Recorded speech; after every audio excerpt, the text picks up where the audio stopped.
Praise the lord. నిజమైన స్వరం. March 26, 2025 Holi prayer home సంఘం వారి అనుదిన వాగ్దాన పరిచర్య. యెహోవా మీకు దొరుకు కాలమునందు ఆయనను వెతకుడి.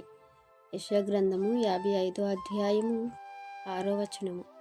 ప్రియమైన దేవుని వారలారా, దేవుడు దొరికే కాలం అనేది ఒకటి ఉంది అని వాక్యం మనకు తెలియపరుస్తుంది. అలాగే ఆయన సమీపంగా ఉన్నాడు, అప్పుడే ఆయనను వేడుకోండి అని కూడా వాక్యం సెలవిస్తుంది. మనము అన్ని విషయాల మీద శ్రద్ధ నిలుపుతాము.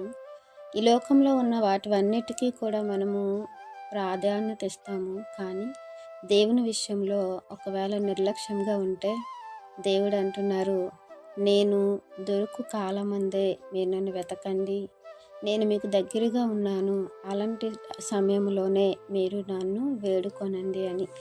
దేవునికి వేడుకునే సమయము మనము దొంగలిస్తూ ఉంటాము. ఆ సమయం పట్ల నిర్లక్ష్యాన్ని చూపిస్తాము. అంటే తర్వాత దేవుడి దగ్గర మోకాలిద్దాంలే, తర్వాత ఆయనతో మాట్లాడదాంలే అని అనుకుంటాము. ఇక వెతికే విషయానికి వస్తే ఆయనను వెతకకుండా మనం ఈ భూ సంబంధమైన వాటిని వెతుకుతుంటాం. ఏమంటే దేవుడు వెతుకుడి మీకు దొరుకును అని అన్నారు కదా అని. ఆయనే మన దగ్గర ఉంటే, ఆయనే మనతో ఉంటే, ఆయననే మనం పొందుకుంటే ఇక మన దగ్గర అన్నీ ఉన్నట్లే కదా.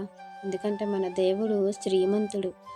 ఆయననే మనం వెతికి ఆయననే మనం పొందుకుంటే ఇక ఈ భూమి మీద ఏవైనా ఆయనకు సాటి రావు కదా.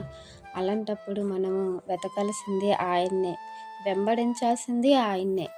ఎందుకంటే ఆయన సర్వ సృష్టికర్త, ఆయనకి అసాధ్యమైనది ఏదీ లేదు. దేవుడు అన్నాడు కదా, వెతుకుడి మీకు దొరుకునంటే అవి భూ సంబంధమైనవి అనుకుంటున్నాం, కానీ అవి అశాశ్వతమైనవని మనం తెలుసుకోలేకపోతున్నాం. శాశ్వతమైన దేవుణ్ణి వెతకకుండా దేవుణ్ణి వెతికితే, దేవుణ్ణి పొందుకుంటే పరమందున్నవన్నీ కూడా మనకే సొంతమవుతాయి కదా. అవి శాశ్వతమైనవి, అవి ఎప్పటికీ లయము కానివి. ప్రియమైన దేవుని వారలారా, మన మీద దేవుడికి ఎన్నో ఆలోచనలు ఉన్నాయి.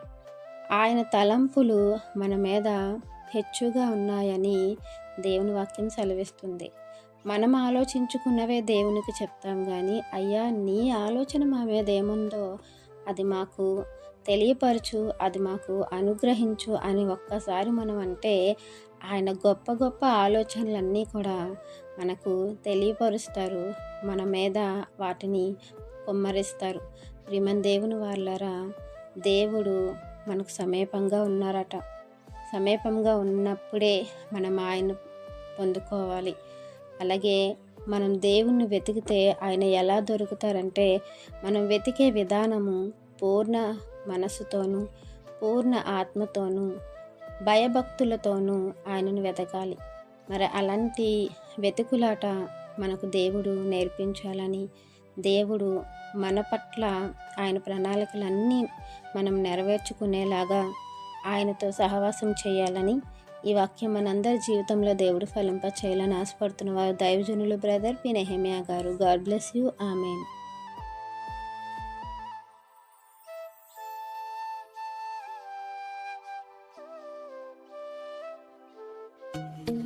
Hi friends, Holi prayer home Gajuwaka సంగమ వారు మాట్లాడిన విలువైన దేవుని సందేశములను మీరు వినటానికి మా యొక్క యూట్యూబ్ ఛానల్ హోలీ ప్రేయర్ హోమ్ను సబ్స్క్రైబ్ చేసుకొని పక్కనున్న బెల్ ఐకాన్ క్లిక్ చేయగలరు.